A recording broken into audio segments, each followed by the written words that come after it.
Welcome back to Metal of Honour. I'm Yidna. This is going to be a two-tone cluster.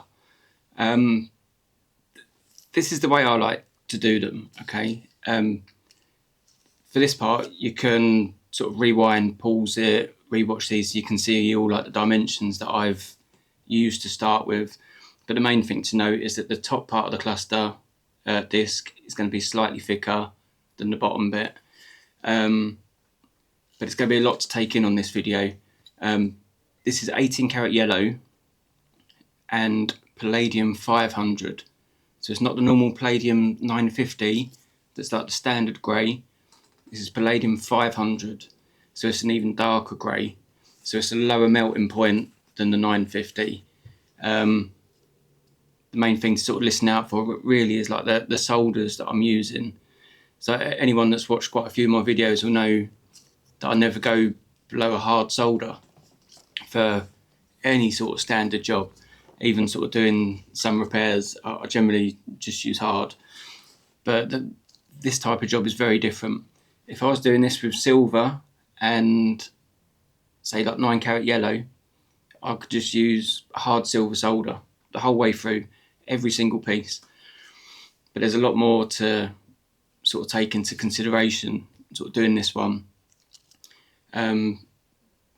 So first of all, sort of this part, just wrapping up the 18 karat yellow top bezel that will end up sort of being tapered to go in the main centre slot, because I do want that little touch of the yellow. The contrast between the 18 yellow and the palladium 500 is so nice. You can just see the colours like just popping. They always look great together. Even with doing a bit of colouring on the video, I haven't been able to show how good like the colour difference is for how much it sort of pops and how good it looks. It's one of these things that you've got to see it in person, because it's sort of undeniable, like just that colour difference, how nice they look together, sort of complementing each other. They look great. So the way I make like this little top collet is the same as what you've always seen me do, just like wrapping up the curve, gradually closing it. After I've made the circle in this one and kind of roughly put the stone over, instead of just cutting through this bit to join, I actually realised I've actually got to take out a slightly bigger section, which if you're doing to match your stone, you can just take out a little piece at a time and close it up to get it to match up and look good, or to look like the appropriate size. So that's why I've had this sort of first instant here, I've had to cut a bigger section out. So I've kind of overshot it with like the length of metal and the calculations on this bit. I will go into more calculations and ways of actually measuring out what metal you need, sort of as and when. You know, in previous videos that there's I've sort of done like the calculator on the camera, so you can sort of see that I've sort of worked out the width of the stone plus the thickness of the metal that I'm using for the actual strip for the bezel, then timesing it by pi. But I will do some sort of like downloadable fact sheet at some point, just so you don't have to keep sort of watching back and sort of working it all out. Later on you will see me solder this in, like quite a bit later. You'll see me solder this into the top of the ring once all of the rest of it is assembled. The bit I didn't show on camera was probably about 45 minutes of me crawling around on my hands and knees looking for this collet that I'm making right now. When I move workshop in 2 to 4 weeks or something, I'll probably find it, but I could not find it at all. So off camera I had to remake this bit, then I lost that one, and that will show up again. So the one you actually see me put in the ring later is the third one. You normally see me using like the ring bender for the tool, for making the shank strip circle. So this is just like a cheap hand version, which I've had for ages. I hardly ever use it, but I thought I'll use it for this, just to, if it's not in the budget to buy like a nice Durston or whatever brand in your country might be popular for like the main sort of big unit, which I'll show later, sort of close up of my one. But these are like cheap little pliers, just ring bending pliers. I think these were something like 20 quid or something, or 14 even, just something off eBay. It's an English tool company, not that, but that they generally, as far as I know, I can't be sure, but as far as I know, they pretty much just import everything from China or India and stuff. They're quite lightweight. They're not as nice to use as like my main block that I normally sort of put in the vise, clamp down, and sort of like do it all quick, nice and accurate. These things are a little bit more fiddly, sort of balanced, and then like the bit of leather tends to fall out certain angles. If I use these more often, or if you've got a set of these, it's probably worth just cutting up a couple of really small square leather sections and that's just super gluing them in, just on like the heel of each of those tools that push up into that curve. So as you can see, I did start with both of these being the same length. Obviously, for an inner circle, you're going to need less material there. So with this, I've just milled out as much as I had, sort of getting it prepped. But you'll see how I sort of get around that in a little while. So again, with the Palladium one, even on the sort of like through the editing, it does look like sort of setting the white balance that does let you sort of partially get what the grey looks like how dark the grey is, because this is how it's going to end up sort of when you're completely finished. Of course, when it's shinier, it's still going to look grey, but it's going to look like a deeper shine. And again, these pliers are a little bit annoying, but if it's all you've got, instead of using half round pliers, doing it gradually, that they are really nice to use. They are good. But yeah, this is my normal one. This is a Durston. When I first started, I did have like this thing off eBay, cheap thing for like 50 quid. But the actual handle snapped off and I had to weld it back on. So just like a bit of stick welding on the steel. And it held up for a long while. Obviously, I'm just sort of demoing in case anyone hasn't seen any of my other videos of how I normally do it, but I normally have it in a vise. So with this section, I'm just sort of rounding up, just sort of truing up that circle so it hasn't got so many jagged edges in it, and because the Palladium will slide over the top of the gold eventually. But this is the way to do it neatly. And there's another key thing to think about when we come to sort of doing these as well. If you're wanting to do a two-tone, if you've got Palladium, or if you're doing platinum on the outside with like the yellow gold or rose gold inside, it's a winner. You've got nothing to worry about, because when it comes to soldering, like all the golds just expand.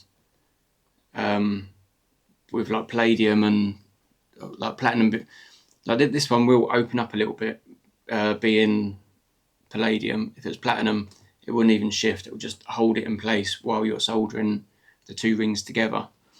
If you've done any of these that have the yellow gold on the outside and platinum or Palladium inside, when you're soldering those two curves, you're going to see it all fluctuating. You're actually going to see it like moving before your eyes as you're putting that heat on different places. It doesn't matter if you do it balanced, you're still going to have movement.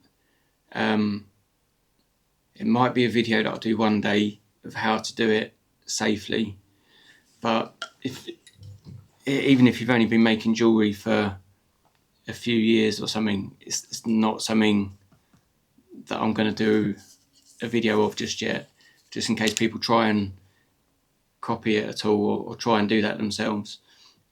It can go wrong very quickly. But if you're doing yellow on the outside, on the inside, you've got no real problems. It's going to go quite nicely, and you're not going to get like big air gaps that you've got to try and almost melt the metal and pull it down while it's like almost at melting point. She's sort of squashing the metal on. But like I say, it might be something that I'll do one day. And the reason I like sort of doing these sort of two-tone rings, especially on the top, like again, like if you've seen the thumbnail, there's all different colours all over the place. I like doing these rings because I know that people that use CAD CAM, and when it comes to casting, they can't cast these. You can only do these handmade. People could cast all the separate components and start putting them all together. But it's just this way. It's not a simple casting option of doing a two-tone ring, and that's why I love doing these sort of things that are a bit more technical. You've got less chance of seeing this sort of thing on the high street with like the two-tone. Any two-tone sort of metals in shops, it's going to be a very different style of ring that's not particularly doesn't have that much skill work in it. But this is it's just a very nice way of doing it. Sort of it's something to be proud of. So again, you see me do.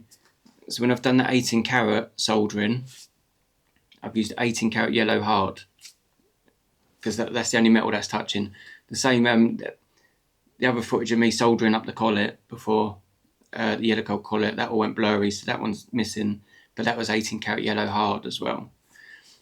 Now the Palladium 500, if you use palladium solders, they're never a colour match. That they just stand out. Wherever you're doing the solder, you just see the join. So generally, Palladium 500, you need to use the Platinum Extra Easy. So this is the only time you see me use the Extra Easy and the Platinum.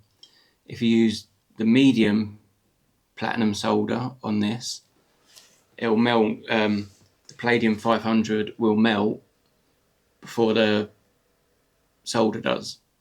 If you're using Palladium 950 for this, you can use the Platinum Medium, but this is the 500 Palladium, so it's Platinum Easy, Extra Easy solder. Even easy solder, there's too much risk of the palladium sort of melting, because like when you have offcuts of all the other metals, you see loads of people sort of melting it up, pouring it into like a nice little bar and reusing. Even with the platinum, there'll be a video that I've done ages ago of me melting up some platinum, how I put that sort of the offcuts back together. But with palladium, if you try melting it into a blob, you can do, but it all starts spitting and sort of crackling, and it comes out like a moon surface, which is, if that's what you want to do, if you want to make little beads, it's a nice way of doing little speckly beads. But to get a proper pour or a blob that you can hammer out flat, it just doesn't do it. It cracks up. Whereas like 950, you get a bit more leeway, you can do a bit more with it. But the Palladium 500, it can only be melted, sort of melt down, and whether you're pouring it, casting it, anything like that, it has to be under an argon atmosphere. So you have to have the argon gas, like what I normally use on like my little TIG welder. It has to be in a chamber, no natural oxygen near it. You just can't have oxygen near it. So you can see I've these rings, after being in the pickle, sort of truing them up on like the ring stick, like a good old rawhide mallet. And you want them so they're a very tight fit. And you see me push them in together after sort of skimming the inside just to get a nice fit there. But okay, so when it comes to this solder, the platinum solder will eat into your gold solder, into your gold metal, so that's a no-go. If we used 18 karat yellow hard solder on this again, if we was using Palladium 950, we could use 18 karat yellow gold hard solder, fine, but that will melt. The Palladium 500 will melt before the 18 karat yellow gold hard solder melts. So this now is 18 karat yellow medium solder. So for me, this is the real purpose of having different grades of solder, so that you can pull off stuff like this. So it gets a bit technical. It's like a puzzle. You just got to get all those little puzzle pieces put in very steadily, and it's like a particular order. Anything else for this, the whole thing would have just, half the materials would have melted away with different options. So again, this one is 18 karat yellow medium solder. Okay, I did say at the beginning this it's going to sort of take some listening to for this one, because it does get quite sort of complex, you know. And if in doubt, if you're good at puzzles and sort of like putting things into place, you can go into like your book, the catalogue where you get your bullion from and your solders. It's probably online as well for wherever your supplier is, but it'll have like a melting point chart of each solder and all of like the natural bullion. Bear in mind that, especially with the palladium here, same as platinum, it's the raw material for actually making handmade jewellery. It's not cast in grain, so it hasn't got cobalt in it. So it's not going to be sort of magnetic at the end like most platinum is. If you've got a platinum job that you're doing sort of repair at the moment sitting on your bench, if you put your magnet onto it, good chance it's going to be magnetic and stick to the magnet, which is fine. That's just how it is. So you see on this bit, I've mainly put the solder one side mostly, then flip it up, and by heating the other side it sort of draws up some of it, then I have to put a little bit extra on. But the whole reason of actually skimming the inside of the palladium and stuff when you're pushing them together so it's a tight fit is so that when you sand this off now, you just get a clean side, and you can see both those colours are nice. Sort of you get your palladium colour and your gold colour. There's no sort of wobbly gap in there where the solder's got a bit thicker that's going to be obvious. And you notice on this joint even of the palladium, the gold, where it sort of contracts and expands so much, it has actually pushed out that solder joint of the palladium. That's how strong the gold is when it sort of tries manoeuvring. In this case, it doesn't matter, because that sort of main sort of domed head that's going in the top, we're going to file straight through that later when we sort of put the archway in it. So we can actually get the head seated in nicely. So for something like this, you don't have to worry about it if you're putting a similar head in. If you was doing a wedding band, if this was going to be an actual wedding band, pretty much as it is, all buffed up, you would cut through the whole thing, sort of gradually closing it together and using the gold solder all the way round, all the way through that gap, so it melts in one. And I would pick out the solder of the top bit of palladium and weld into it so it's seamless. But that might be another lesson another day. But for now, well, even though it doesn't quite look easy in the thumbnail, this is the easier part of it. And again, just like a hand file, half round D-shaped thing, cut 0, just cane into it. There's a lot of material.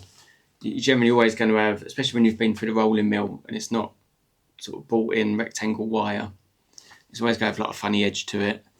So, but that's nice. It's nice when you've got that edge, because it lets the solder sort of run around the seam better.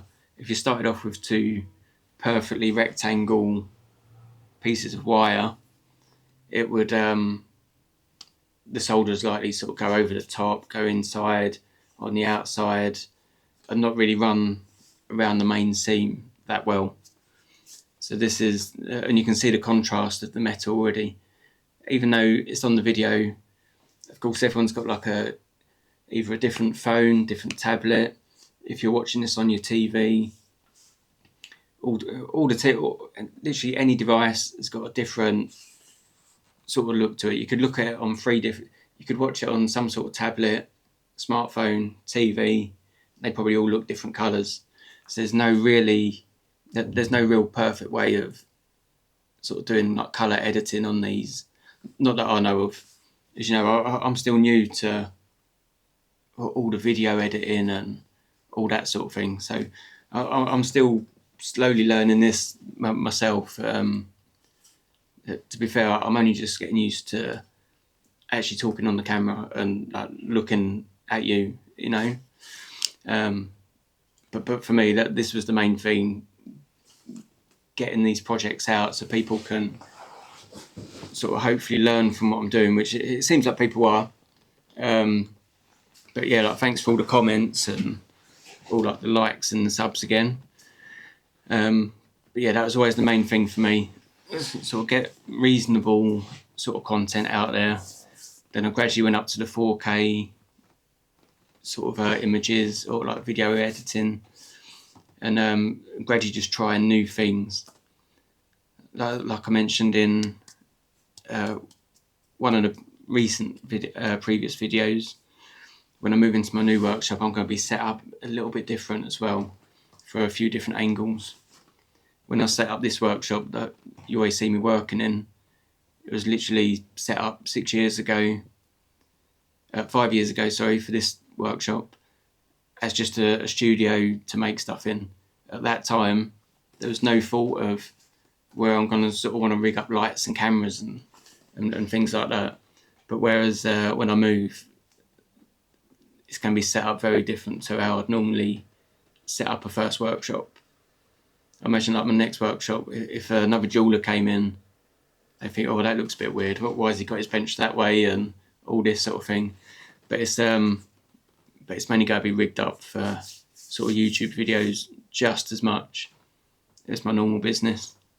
And again, which I'll also be sort of revealing, so everyone can have a look at sort of stuff I've done in the past. Or like everybody likes to be nosy and have a look at things, you know, whether it's sort of like what people have sort of done before, maybe with their work and things. But yeah, anyone will be able to sort of go back through like my Instagram and see what sort of like my wife and myself have done sort of over the years, or over the past 6 years since we'd actually started that main business. But yeah, that will come all along with that reveal and all the workshop and stuff. So at the moment, you see that I've filed off both sides now. You see me flip it over, do a quick buffing, just marked on roughly where I want the actual head of the cluster to be. And of course, now it's just filing up the outside a little bit. And you'll notice for a lot of these things, I won't fully sort of buff it all down. There's certain bits I'll just go up to maybe like a 400 grit paper, sort of 400 or 500 will do, just to get it close to where I want it, because there's more soldering to come. And you've already heard like the last 10 minutes of how confusing the soldering sort of system works with certain metals when you want to sort of put them together, especially when there's multiple components, how confusing it gets. So there's always risks of certain bits of solder maybe wanting to rerun again. So a lot of it won't be buffed properly until the very end. Okay, like I say, this is a confusing one. Anyone that wants to sort of keep fast forwarding through stuff, you're gonna, and you wanted to copy this or do similar, you're gonna have a lot of difficulty. Yeah, you're certainly gonna have some problems. And of course, the doming block. Hopefully, my cameras will be rigged up much better for sort of doing the any sort of block work, like, or sort of anvil work in the future. But when it comes to this, those bits at the very beginning of the video, for those discs of the Palladium 500, the thicker one is going to be at the top. That's going to be the bit that all the stones go into, okay? And the little yellow gold setting for the centre. The bit that was thinner is going to be the bottom part, because we're going to go into this doming block for this size, and then we'll shift it over for that as well, okay? So that the bit that's underneath you want as a steeper dome, because the way that you've got that rectangle of like disc from the side, when it curves, this sort of edge, even though we're going to be buffing some of it away, soldering the bottom part on as well, that bottom part we're going to have, where it's going to be steeper, it's almost going to fit into the top part almost naturally. It's like it was sort of born to be going in that position it's going in, but it's quite simply that we've just hit it in another hole. It's as simple as that. Okay, so already you can see it's quite close there. We're certainly getting closer to where that needs to be sitting. Okay, these are quite simple. So where the underbelly part is sitting, by the time we've sort of done a bit of buffing, like sort of shearing off the top parts smooth, they will sort of naturally lock in place a lot easier. Okay. So even this design, you could just do this in solid silver, not do a two-tone band underneath, if you just want to make a basic cluster. The other part that that I haven't actually done on this video, you'll notice there's no place for so if you like, for the thumbnail, if you imagine all the stones were set in, there's no place underneath for cleaning out inside. That's mainly because I haven't decided what shape underneath that I want to do yet. I'm not sure if I want to do some basic holes with some engraving, or yeah, I just haven't decided yet. But that part I'll do at the same time as I do like the stone setting video for this, which will be a little bit later down the line. I'm not going to do that sort of straight away. I'm not going to rush into doing the back holes and stone setting bit until I'm sort of I know exactly what I want to do or how I want it to look. There's so many variations, you know, which is something else that I'll go through at some stage. So when you hold these together now, you can see they sit together a lot nicer. A little bit like a sort of flying saucer. It's got that sort of UFO look to it. So for the top part, which is the more shallow part, you see, just scribble in a big block there, so that with your dividers roughly set halfway, you can go sort of like now, sort of like north, east, south, west, and you almost create like a little square. So the dividers don't have to be set dead on the centre. As long as you do it from about even just 3 sort of kind of opposite places, you'll get that little area in the middle, so that you know where to drop that little ball burr for the first drill hole. Okay. And again, just very fast as well. Just have that speed right up so it doesn't sort of run away across the dome. You just want it so you can just do that little sort of zapping in. So when it comes to me doing these little pilot holes, the amount of times that I've done what I'm about to say is ridiculous. I should know better. But with half round pliers, have the half round part on the inside of the dome just for doing that pilot hole. The amount of times I've actually held the disc and drilled, not been going fast enough, and it's snagged. It kind of looks like when people use like those big pillar drills and they haven't held their work down properly, say at school, like drilling in a bit of wood, and they've let go and it started spinning where it's stuck to the drill bit. Quite often, I've held these, drilled in, and it's snagged and the disc has cut. I've ended up with 2 big slices in my index finger and my thumb. And yes, sadly, I've done that a lot more than one time. You sort of learn lessons the hard way. And I'll probably do it again. There'll probably be another time where I can't be bothered to grab my pliers, and I'll just go for it. So where this dome is actually sitting inside a little bit, it's not even like you have to tack it up with a welder.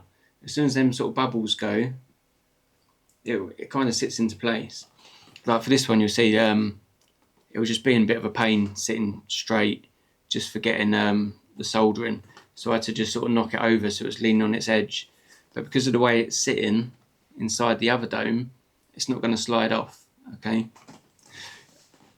And very quickly, but really importantly, we drill that pilot hole at the top, because it is so dangerous to actually, if we hadn't done that pilot hole, and this is 2 solid pieces of metal with air inside, and you're trying to solder it, you're either not going to let the gases out, and you're just going to get a hole where the solder's not gone, or it's all going to seam up together and it'll just pop. But yeah, have a pilot hole. Of course, this is the 18 karat. This is the 18 karat yellow gold center stone collet, and this is the one that I'm doing now, which is not in the final ring. This one is on the floor here somewhere under a cabinet. Who knows? It's literally slipped in the Bermuda Triangle somewhere, along with the second one. So the one that you see me eventually solder in is the third one. So third time lucky. I didn't drop. No, I didn't drop it. I might have dropped it in the skin, but that's different. When it drops there, it's when it goes on the floor, and it just, especially when you're doing things that are round and they roll. It's like I say, it'll show up. I'll probably use them for different projects a bit further down the line. But yeah, so of course you don't need all the base on this. The base doesn't even need to be sort of particularly neat. It's just that outside edge, and you're eventually going to sort of drill the head in so that it sort of sits where you want it to sit and how low you want it to sit. But you just want a nice clean outside, and you don't even need to go anything over 400 buff paper either. Just keeping it nice and simple.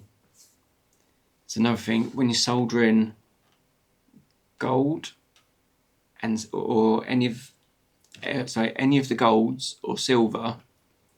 When you solder them, they like to be shiny. For when the solder runs, that they like to very nicely fit in shiny pre-polished surfaces, or very smoothly buffed surfaces. Whereas things like palladium and platinum, if it's things that you aren't going to weld and you are going to solder sort of certain parts, you are going to they kind of like it being a little bit rougher normally. So something like when I solder this in, I do pre-polish the underbelly of this head, even though the palladium would kind of like to be a little bit rougher on the metal for the solder to get in. It's a hard one to explain. I also forgot when I soldered up this top part again, because there's no other gold parts touching at the minute. Again, this was done with the platinum extra easy solder, and again, because even platinum easy would have melted the palladium 500. Palladium 950 again, very different. It's another game again. But yeah, but the palladium 500 it needed that material. So again, you can see it just in and this is the in case you didn't see like the bottom part of this, which I don't think I'd shown. It's just my normal wedge clamps that sort of have the hinge in the middle with the wedge in the bottom. It's very easy just to unflick it, just roll it over, wedge back in, and do the buffing. So on here now, just a bit of 400 paper, just making sure that there's no gaps in the solder join, just in case any gases just hoping that all the gases did escape through that top hole and it didn't leave any sort of pinholes of solder there, which is normally the case. Which is also the case of if you have tried to assemble two different castings before, two separate cast pieces, and you've got something that like might be big and chunky maybe, and there's always like a pinhole. It's like the solder will never want to run over a particular hole. It's normally because the actual casting is porous, and there's like porosity there somewhere, and it's just sticking its finger up at you and just saying no. It's just wanting to like refuse to do anything. But yeah, another good reason for not using castings.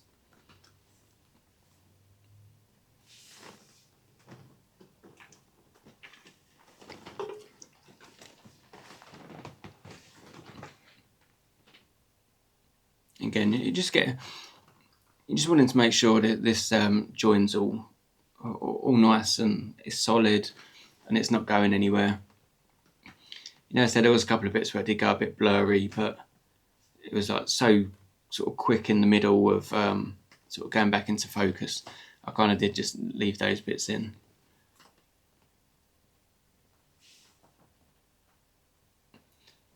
Obviously, the more you hold little tiny things in your hand, especially leaning on the peg, as much as the first few times it might make your fingers ache a little bit, you just get used to it, and your fingers will just get stronger. Like the amount of strength that you can pinch at will be ridiculous. You know, your fingers will just get stronger. Whether you've got sort of like big hands or small hands, just that strength just gets better.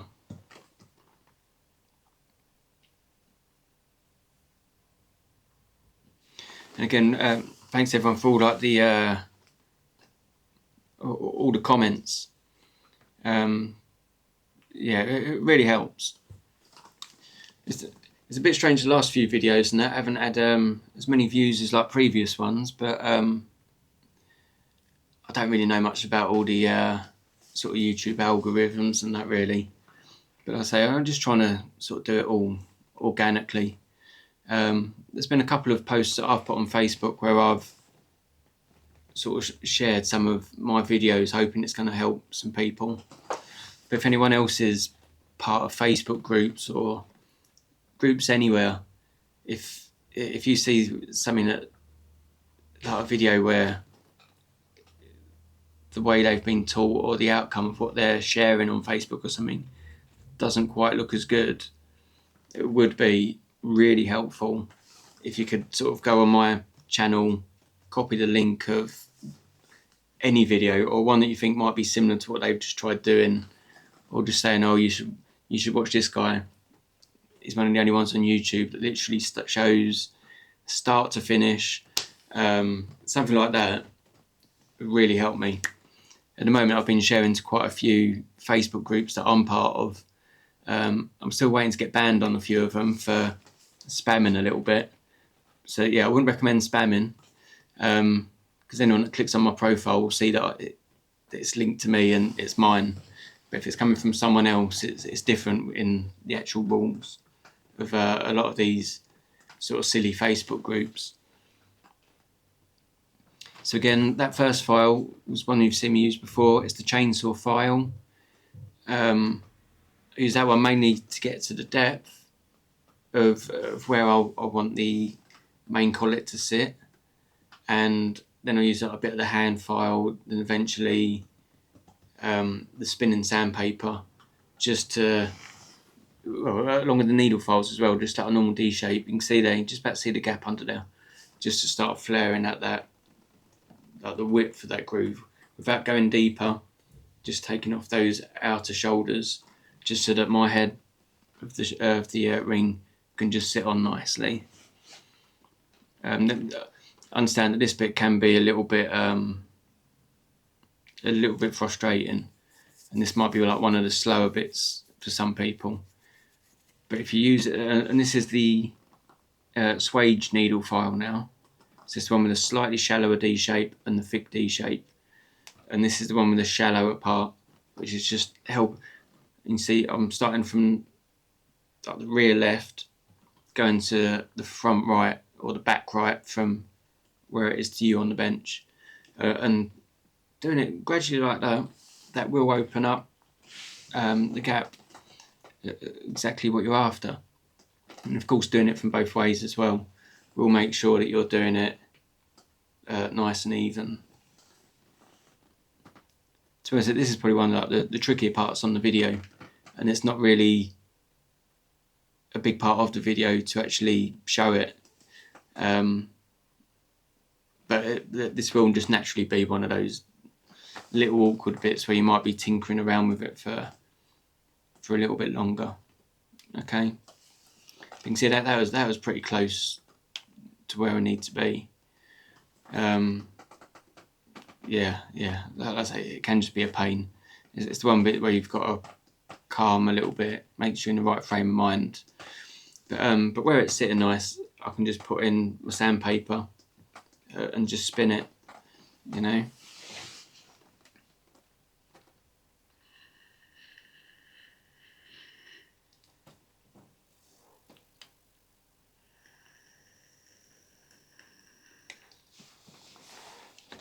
And as long as you're holding that firmly, you don't need to go too fast with this. You can go reasonably slow with like the spinning things. You see this one's, sometimes you see me using grey sand spinners. They're the ones that you pre-buy. You just buy them like that. This one is one of those ones with like the parallel split shank that you make up your own. So this is like 180 grit sandpaper that you buy on like a big sort of roll. I'm not sure if that's the technical thing for roll, the hand movement and the head sway, but the rolls that you sort of buy in whatever sort of DIY shop you go to, but just cutting off the little sort of like about 1.5 inches, tearing it down, cutting it. You normally do it like a hand width, however many inches that is. That will normally give you the good thickness of sanding roll. But remember, when you're doing those handmade ones, you can't go full speed because you've tied it up with binding wire. They're unbalanced. I've done one before where I've sort of demoed to someone saying, look, you can't go these too quick. And as I've done it, the whole shaft with the sandpaper is bent in half, and I've still to this day got big gouge. I wouldn't even be able to show you, but it's like big gouges on this side of the knuckle that are they just didn't want to stop bleeding, but it literally just tears right down. But yeah, but those homemade ones are for going a little bit slower. And for this section here, this is just I think it's like a 4mm ball burr. Basically, just taking that inner spine out.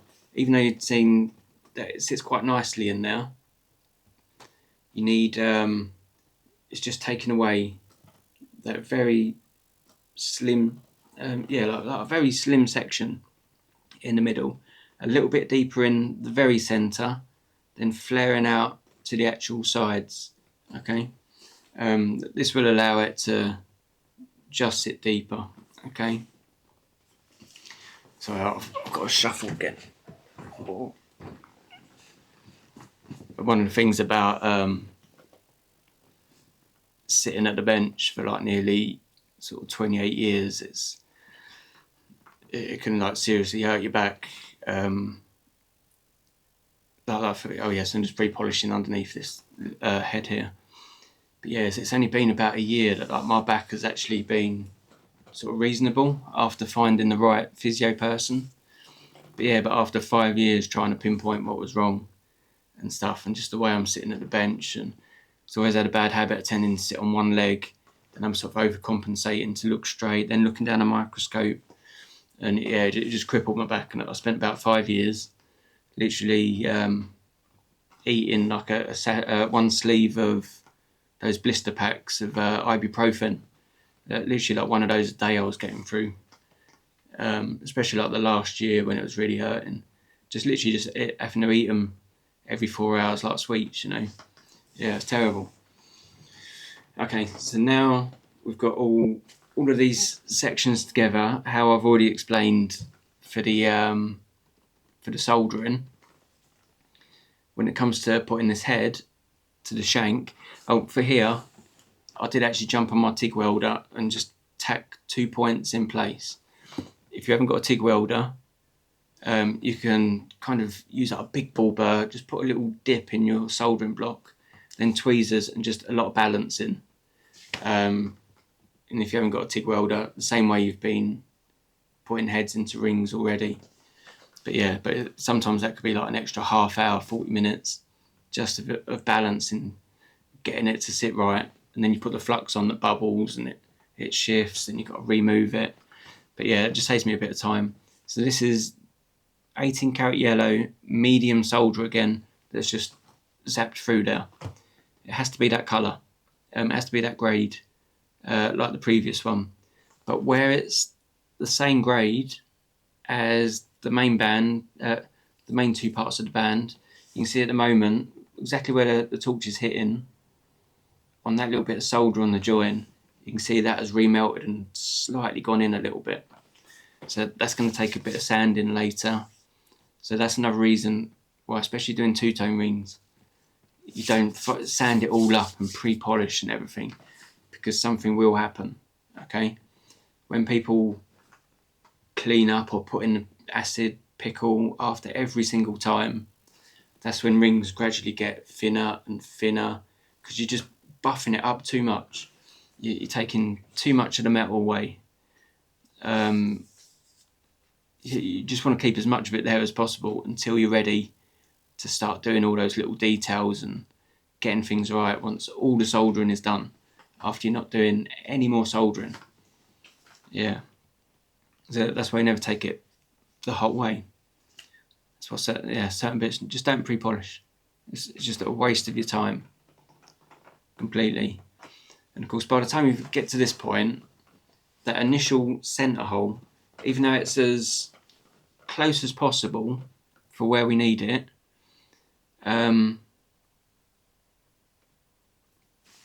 because where I was actually holding the cluster head on the peg, sanding down where that join was, you're always going to take off a little bit too much somewhere, and just getting that sort of central and correct, so that by the time you get to doing this drilling bit, you can sort of put verniers on the inside of that one side of the hole to the outside of the cluster.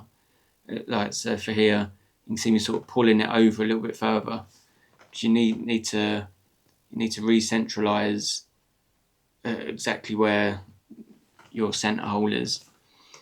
But like I say, you've only started off with the smallest little hole, so it's literally like a whole playground to play in with that ball burr, just to getting it right.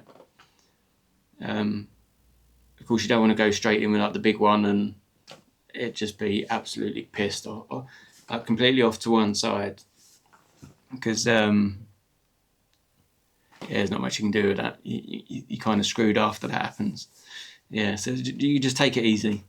Any of these projects as well, just because like that, this video might be like an hour and 15 minutes. There is time in the pickle as well between different stages. There's a few little bits that like the only bits that were off camera, like sitting in pickle and stuff.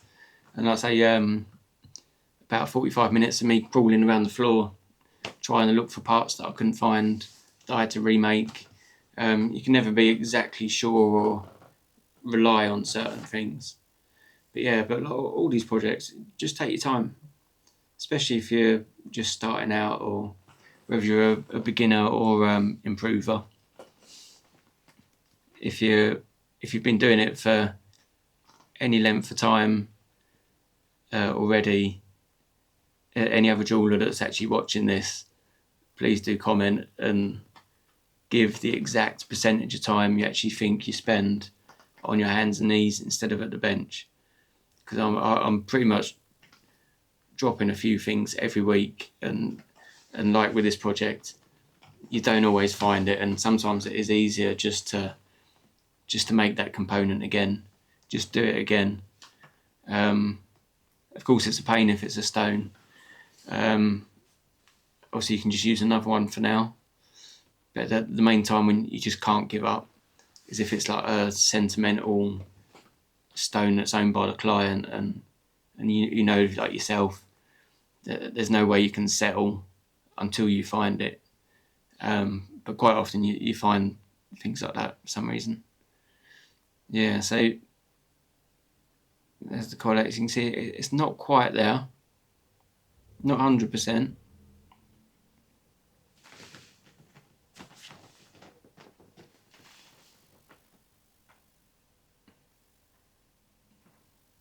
Of course, I was hoping this video was going to go on Sunday, but there was I just didn't quite get that far. So this one's been a little bit delayed for the schedule that I like to sort of stick to.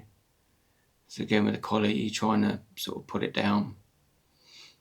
Okay.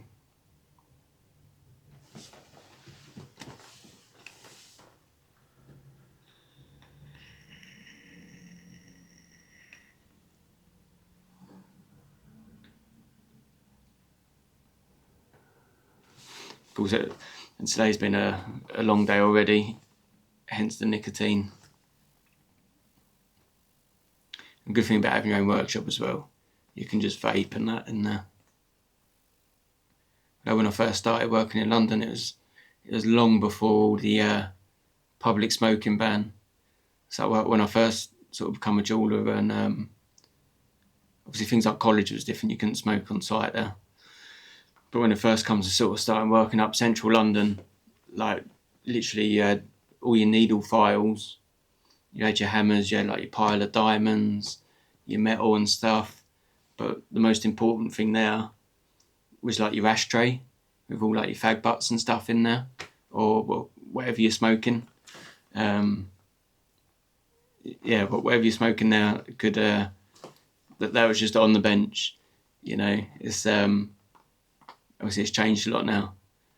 Of course, like, it's gone back to like workshops smelling like workshops of just that sort of chemicals and fluxes that have been heated up like the day before and all that sort of business. Because like back then it was a bit more like smell like an ashtray in the morning.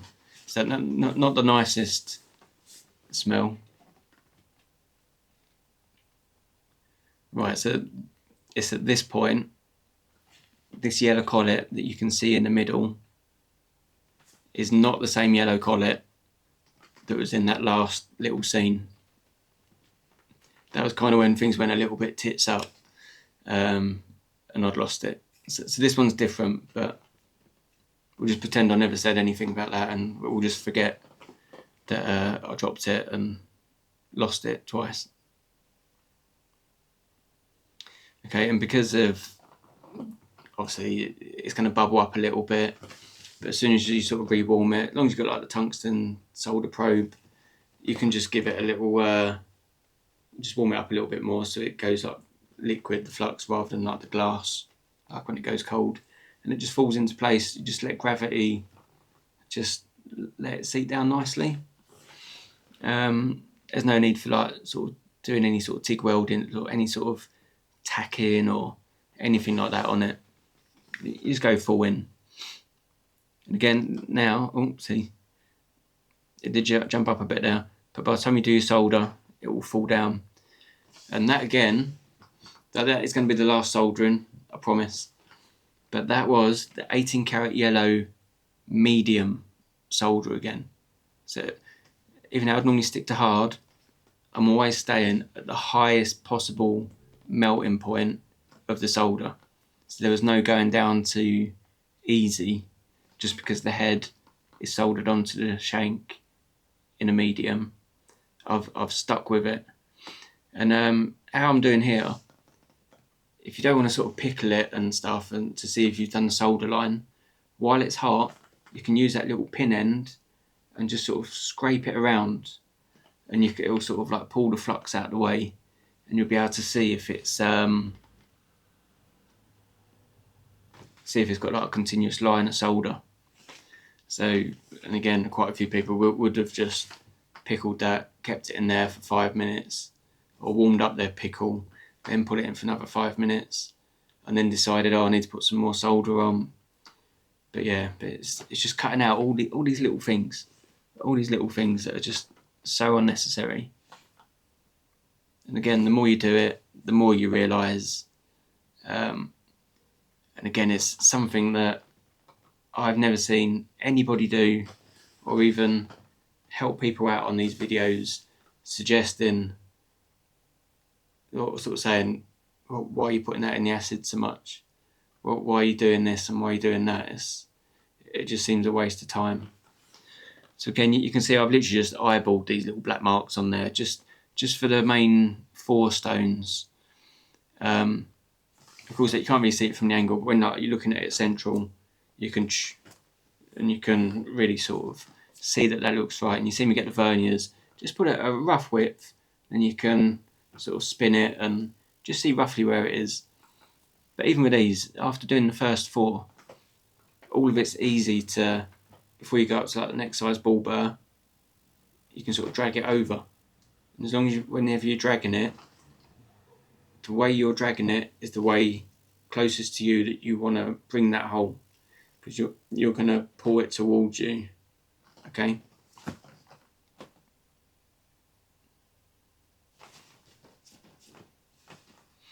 And again, at this stage, where I've done that, these little sort of dimples in there, I feel like they're a nice position that I'm happy to stick with.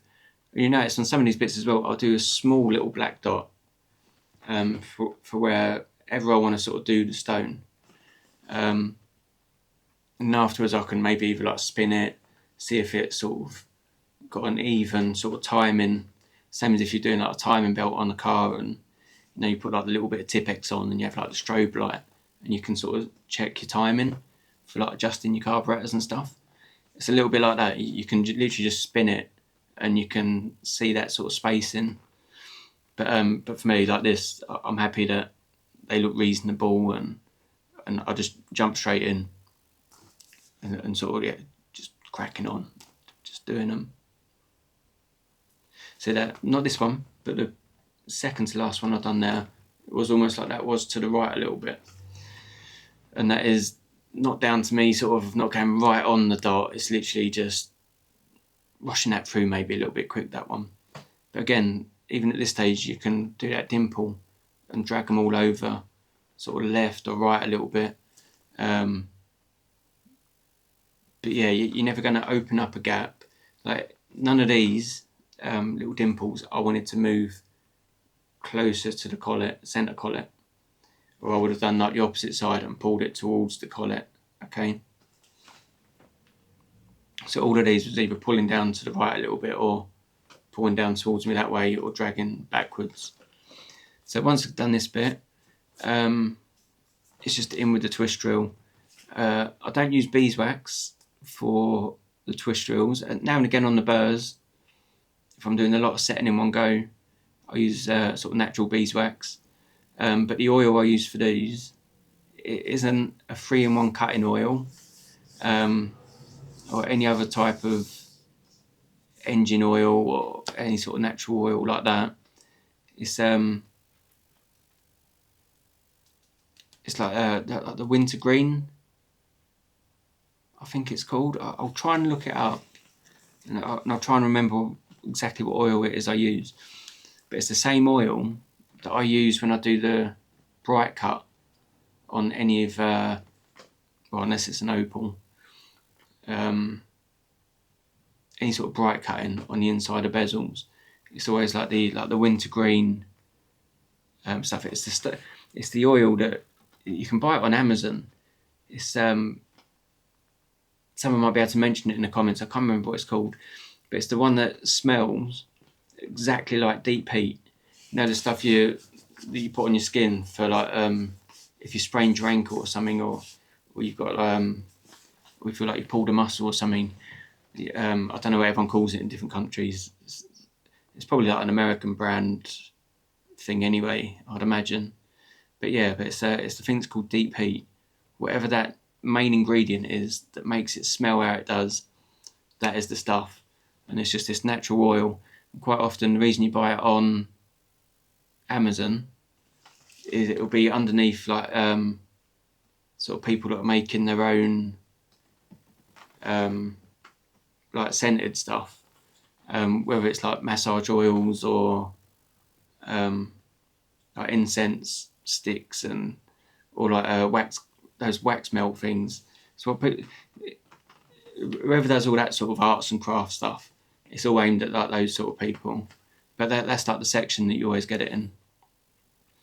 Yeah, so you see me now, it's just opening up those holes to roughly where they need to be. We don't go too far on this. You notice I didn't buff this close to the solder joint next to the collet either. I literally just pinpoint where I want the stones first, pre-do them, sort of back hole them, drill them, that sort of thing, and then I'll go around with buff paper after for doing that section.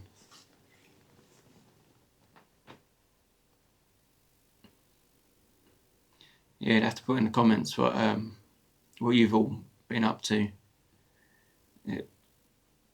So it's been about like, by the time this goes on, it'll be like 8 or 9 days since the last video. I'm hoping to get this one on today, like sort of being Monday, but I've got to go out tonight, so I'm not sure if it's going to have enough time it'll have enough time to render, but I don't know if it'll fully render before I want to upload it before I've got to go out tonight. So it might even be the Tuesday that this comes out on. Not 100%.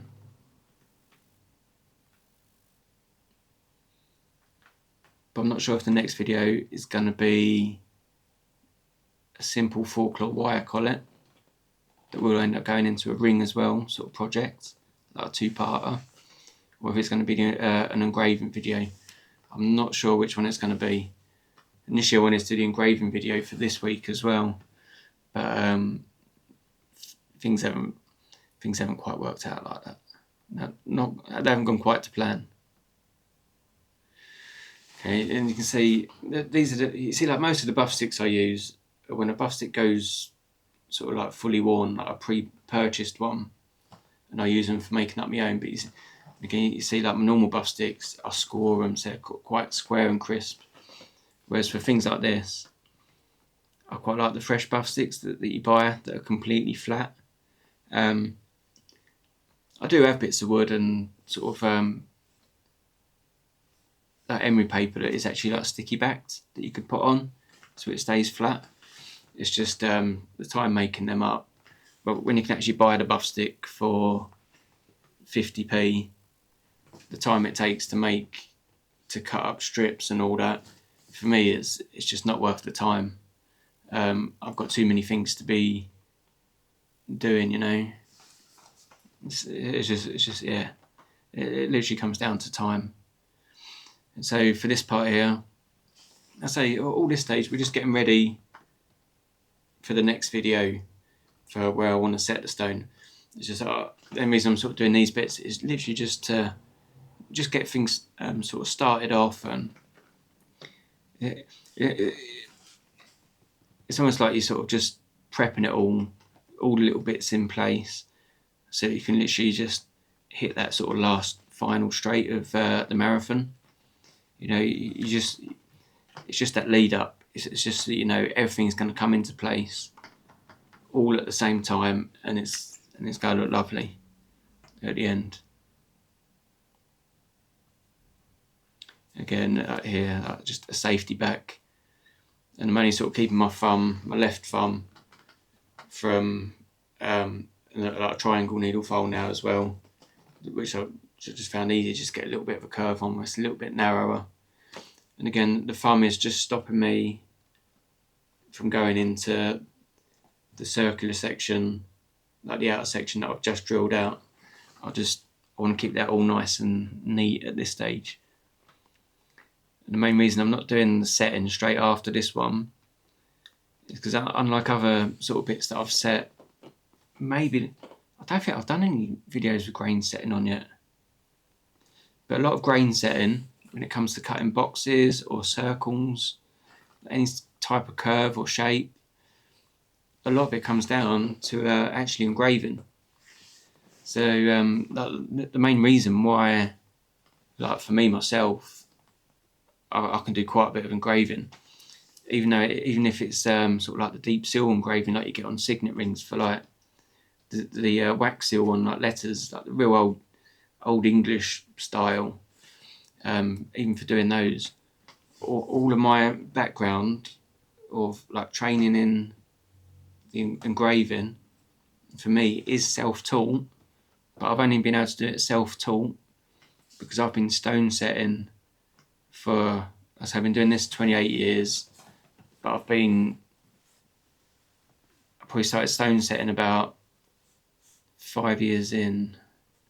So I've probably been started learning stone setting about 23 years ago. Then it's probably only 11 years ago I started doing a bit more engraving for myself. And because you get so used and so good at the stone setting and the way you do the cuts, normal engraving just becomes completely natural. Okay, so because everything's soldered, most of the main hole, the top holes are all pre-drilled. Now is the time that I'm sort of, you can see me sort of sweeping like this buff stick around, actually getting these edges, because I want to put stones in the shoulders on this as well, in the main ring, and I can't just guide them for roughly where I want them until I know where the actual, where like my frame is, where the edge of each side of the shank is. So that's why I have no choice but to actually start buffing this part now. So literally everything you do in whatever order, literally everything has got a reason behind why you're doing something at any stage. Okay, so you see this bit, I will go over with like an 800 as well, just get a little bit more smoothness there. That one little section there did look like a little pit hole, but it was just a bit of dirt. So you see that side done, flip it over. Again, I don't think you see the bottom of these hand clamps, but these, oh yeah, there you go. So this is the screw base one. The only clamps I don't use are the ones where it's got the two jaws at the top and it's got the side screw. I hate the side screw. I've probably used one about 3 or 4 times in all the time I've been making jewellery. Quite often, anything that I'm putting something in a clamp for, I'm always turning it and wanting to do different bits on it. It's the whole reason it's in the clamps in the first place. And when you've got a bolt sticking out the side with a wing nut on it, when you're turning it against your peg, it just annoys you. It just gets in the way. That's why that sort of side holding, I always use the wedge ones. They're so much more forgiving, and they don't have me wanting to sort of headbutt a brick wall. You know what I mean? It's yeah, screw side, literally bin them, throw them in the bin. They've literally got no use. Okay, so and for that bit, you can see I'm literally just putting a little chamfer on the very top. Okay, and you notice as well I haven't chamfered the inside of this, so where the yellow gold bit is actually going to sit on your finger, I haven't done the angled main sort of chamfer. That's because that's the sort of thing I'll literally do sort of normally like after it's been hallmarked even, but you can see I'm just doing the clean, smooth sanding roll inside there. I'm not even bothering with that chamfered bit yet, but I will do it after on the stone setting video as well. It's just that this video is going on for quite a while, and I think it's got enough info in here in this one. And like I say, there's a good chance just listening to me talking about those solders about 10 or 15 minutes into the beginning of this has probably had you reaching for the paracetamol. You know, it's a bit of a brain, yeah, one of them. But yeah, you might need some paracetamol to take all that in. But again, like I said earlier, if you missed it, when working out what solders to do with the 2 different metals, especially 2 different metal types, not even nice and easy like 2 different colours of the same carat of gold, when it's two completely different things. Just go onto like your bullion dealer's website or the catalogue, and with the solder section and the casting grain section, which normally has like the bullion melting points in, then the solder section, you can literally juggle it and just think through your mind which bit you're soldering first, the highest melting point, best quality solder you can use for that individual section at that time. That does mess your brain up a little bit,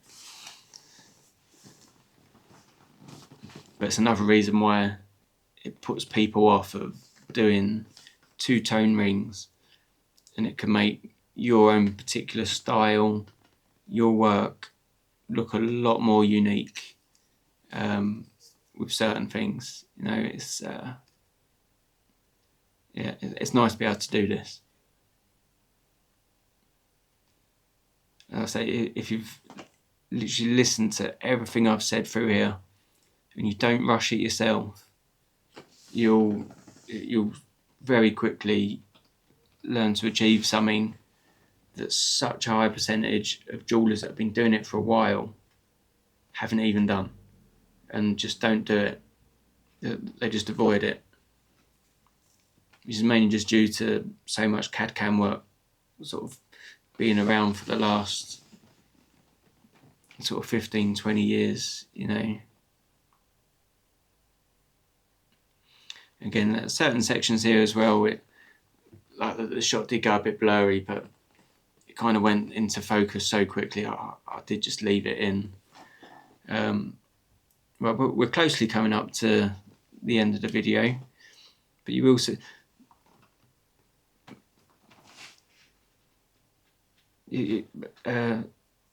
Basically, I'm not trying to get this top bit perfect, because like literally like in a second you're just going to see me like drill out sort of 3 holes either side of it, just where I'm going to put the stones in. So that's why I don't know, sort of more like tickling it, just trying to get it a little bit more in order. And still, all of this, I'm not taking it to a final buffing stage, because I know when I do the stone setting on this, I'm going to be putting it in plastic. When I'm taking it off the plastic after setting, I'm going to be scratching it, or gently scratching it and stuff, and it's not worth the time taking it all the way through and doing it all super polished, you know. It's really not. And again, if you're doing this, I would highly recommend doing like 3 little dots, just doing some little guides yourself. You see that I've literally just sort of put my 1.2mm ball burr.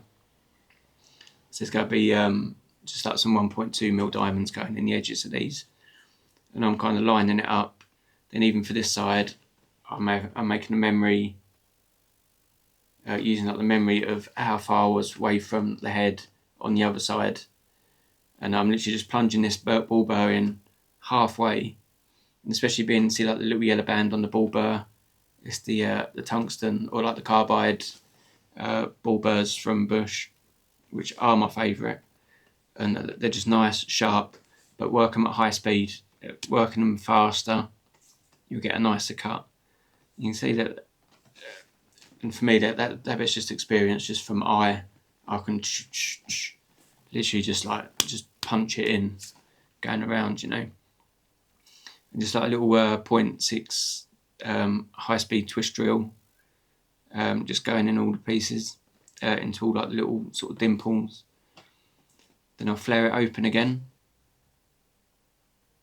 And as you can see, by the time I've flared open the little top bits, it's all ready for the next video and the next bit of stone setting. But I think you'd agree, like from like the thumbnail bit as well, and like sort of seeing this in front of you now, even though it's a very simple ring in theory, or to look at, it's those little touches that aren't an easy thing to get around. You can now sort of see what's involved in actually getting something to look like this, and you can understand why you don't see things like this very often. even though it looks basic, as soon as you've got those two colours, you think, okay, it's just got something else to it. It's not just a bit of metal that's been made into a circle and head made and all chucked together. It's it's something special. But really appreciate you watching. Please do like and subscribe if you haven't already. If you're new to the channel, please do subscribe and check out all the other videos that I've already done. And yeah, literally leaving it there because I've got to start editing. Thanks again for watching and take care. Thank you.